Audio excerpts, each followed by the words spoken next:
शांति मातेश्वरी जगदम्बा सरस्वती के अव्यक्त होने से पहले की अंतिम क्षणों की यादें। ब्रह्मा कुमार प्रकाश भाई जी बताते हैं, वो गुरुवार का दिन था, 24 जून 1965। गुरुवार 10 बजे मम्मा ने सभी को अंगूर दिए। उस समय अंगूर का बगीचा बहुत बड़ा था, अंगूर भी बहुत निकले हुए थे, परंतु मम्मा की बीमारी इतनी बढ़ गई थी कि कई दिनों से मम्मा ने बाहर आना ही बंद कर दिया था, बोलना बहुत कम कर दिया था। लेकिन मम्मा की अवस्था में कोई परिवर्तन नहीं आया। पहले जैसी ही उनकी वरदानी दृष्टि थी, पहले के जैसी ही मुस्कुराहट, वही निश्चिंत और अचल भाव था। अभी जो ईशु बहन का ऑफिस है, वहाँ मम्मा ने हर बच्चे को 4-4 अंगूर अपने हाथों से दिए।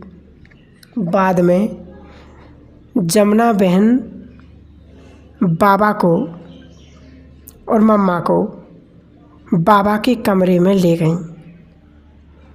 बाबा ने देखा और तुरंत डॉक्टर को बुलाने किसी को भेज दिया। डॉक्टर आया और चेक करके बताया कि मम्मा ने शरीर छोड़ दिया है। बाद में सब जगह संदेश भेज दिया। मम्मा ने 24 जून शाम करीब 4 बजे शरीर छोड़ा और 25 जून को मम्मा का अंतिम संस्कार किया गया। ऐसे ही अंतिम क्षणों की यादगार बताते हुए संतरी दादी कहती हैं, शायद बाबा को पता था कि आज मम्मा अपना शरीर छोड़ने वाली है। इस कारण बाबा ने उस दिन सुबह ही मम्मा के हाथों यज्ञ के सभी बच्चों को अंकुर दिलवाए थे। बाबा दिन में विश्राम कर 4 या 4:15 बजे उठे और मुझसे कहा कि बच्ची आओ, जाओ मम्मा को देख कर आओ। मैंने बाबा के हाथ में पानी का गिलास दिया और मम्मा के कमरे में गई। मम्मा की गर्दन बाजू में झुकी हुई थी। मैं तुरंत बाबा के पास दौड़कर आई और बाबा बाबा कहने लगी, तो बाबा समझ गए। बाबा तुरंत उठकर मम्मा के कमरे में गए। मैं भी उनके साथ गई। बाबा ने मम्मा को देखा और कहा, अच्छा मम्मा शिव बाबा के पास चली गई। वहाँ से बाबा अपने कमरे में जाकर के पत्र लिखने लगे। उसी वक्त 2 बहनें बाबा के पास आईं। बाबा ने कहा, आ गई बच्ची? वे रोने लगीं। तो बाबा ने कहा, क्या तुम बाबा के सामने मम्मा का दुख जताने आई हो? तुम बाबा के सामने रो रही हो। रोते कौन है? विधवा। मम्मा तो तुम्हारी थी ही नहीं, वह शिव बाबा की थी और शिव बाबा के पास चली गई। ऐसे ही ब्रह्मा कुमार जगदीश भाई भी बताते हैं, शारीरिक स्वास्थ्य के रूप में बहुत बड़ी परीक्षा उनके जीवन में, एक बहुत बड़ी परीक्षा उनके शारीरिक स्वास्थ्य ने ली। उन्हें जब विकराल रोग ने आ घेरा और उन्हें जब ये मालूम भी हो गया कि अब उनका ये शरीर अधिक समय तक रहने वाला नहीं है, तब भी वे निर्भय और निश्चिंत बने रहे। मनुष्य को सबसे अधिक भय मृत्यु का होता है और सबसे अधिक चिंता सुरक्षा की होती है, परंतु जब इन दोनों के बारे में पता लग गया तो भी ना कभी भी किसी ने उनके चेहरे पर या उनके हाव भाव पर चिंता देखी, ना कभी लेस मात्र भी भय देखा। उन्होंने अपना जीवन शिव बाबा को अर्पण कर दिया था और उन्हें अटल विश्वास था कि अब जो कुछ होगा उसमें कल्याण ही समाया हुआ होगा। रोग के कारण भी उनकी दिनचर्या में कुछ अंतर नहीं आया। वे प्रातः सभी बच्चों से पहले उठकर योग में स्थित होते थे। वे भी नित्य की तरह सेवा में लगी रहती थीं। अंतिम श्वास तक ईश्वरीय सेवा। जिस दिन उनके शरीर और आत्मा का बिछड़ना था, उस दिन भी वे सभी बच्चों से मिली। उन्होंने हर एक वत्स को स्नेह और मुस्कान की मौन भाषा में संबोधित किया और उनसे नेत्र मिलन किया तथा अपने हाथों से हर एक को स्नेह के सूचक सेब और अंगूर प्रसाद अथवा सौगात के रूप में दी। ये मालूम होते हुए भी वे थोड़े समय की मेहमान हैं या उनके बाद वे प्रस्थान करने वाले हैं, उनमें व्याकुलता नहीं हुई। आखिर एक क्षण ऐसा आया जब शक्ति सेना की नायिका जगदम्बा सरस्वती ने शरीर से प्रस्थान किया। उन्होंने पहले भी अपना जीवन बाबा की सेवा में समर्पित किया था और अब बाबा ने समर्पित आत्मा को आगे और सेवा पर नियुक्त किया। ब्रह्मा कुमारी सत्यवती तिनसुकिया बताती हैं, 24 जून 1965 सुबह 10 बजे मम्मा सबको अंगूर दे रही थीं। किसी को पता तो क्या, किसी ने सोचा भी नहीं होगा कि आज ही मम्मा अपना शरीर त्याग देगी।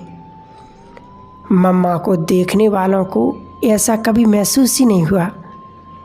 मम्मा मुस्कुराते हुए सबको अंगूर दे रही थीं। साथ में इतनी शक्तिशाली दृष्टि भी दे रही थीं कि मानो देवी माँ सबको वरदान दे रही हैं। मैंने भी मम्मा से अंगूर और दृष्टि ली। उस दृष्टि में मुझे लाइट का अनुभव होगा। मैं मम्मा से पहली बार कलकत्ते में मिली थी। उस समय मेरी आयु 27 साल थी। मम्मा मुरली चला रही थीं। मैं उनके सामने बैठी थी। मुरली चलाते समय मैंने मम्मा की आँखों को देखा तो अनुभव किया जैसे कि उनकी आँखों से रोशनी निकलकर मेरे ऊपर पड़ रही है। मुझे अनुभव हो रहा था कि मम्मा से मुझे बहुत शक्ति मिल रही है, जैसे कोई देवी शक्ति की वर्षा कर रही है। जो भी मम्मा को देखता था वह उनके व्यक्तित्व से बहुत प्रभावित होता था। अनुभव होता था कि यह कोई देवी है। इनको सदा देखते ही रहें और सदा इनके नज़दीक रहें।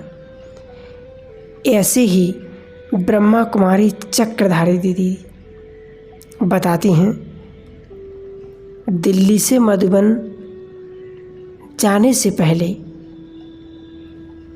मम्मा ही मुझे दिल्ली करुणा नगर सेंटर पर छोड़कर गई थी। जब मुझे पता लगा कि मम्मा की तबीयत ज़्यादा ख़राब है, उनको मुंबई से आबू लेकर आए हैं, तो मैंने उसी समय मैं आबू आई मम्मा को देखने के लिए। जब मम्मा ने शरीर छोड़ा तो वहाँ हम 5 कन्याएं थीं। बाबा ने हमसे ही चटाई बिछवाई, उस पर मम्मा की बॉडी रखवाकर हमें भी वहाँ बैठाया था। मम्मा के शरीर को जिस अर्थी में ले जाया जा रहा था, उस अर्थी को हम 5 कन्याओं ने ही सजाया था। अन्य किसी का हाथ नहीं लगा था। जिस प्रकार मैंने मम्मा के शरीर के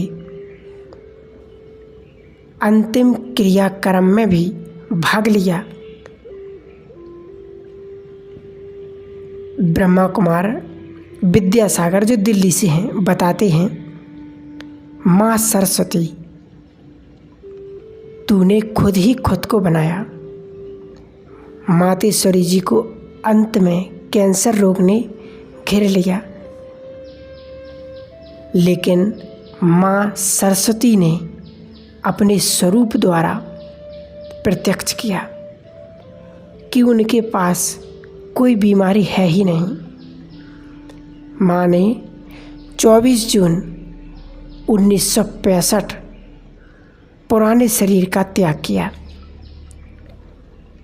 मैं 23 जून से मधुबन में ही था। उन दिनों माँ सरस्वती रोग के कारण अपने कमरे से बाहर नहीं निकलती थीं। फिर भी बाप दादा के महावाक्य स्पीकर द्वारा कमरे में सुनती थीं। बाप दादा ने 23 जून को माँ से कहा कि आपको सभी बच्चों को पालना देनी है। माँ ने बाबा की आज्ञा की पालना करते हुए सभी बच्चों को स्नेहपूर्ण शक्ति संपन्न दृष्टि देते हुए बड़े आराम से बगैर जल्दीबाजी किए आम की टोली स्नेह मिलन करते हुए वरदान दिया। माँ उस समय ऐसी स्थिति में थीं कि बैठ भी नहीं सकती थीं, क्योंकि रोग का पूर्ण रूप से तीव्र आक्रमण था। मगर माँ सरस्वती ने प्रकृति जीत का प्रत्यक्ष प्रमाण देते हुए बाबा की आज्ञा का पालन करते हुए अपनी संपूर्णता का साक्षात्कार किया।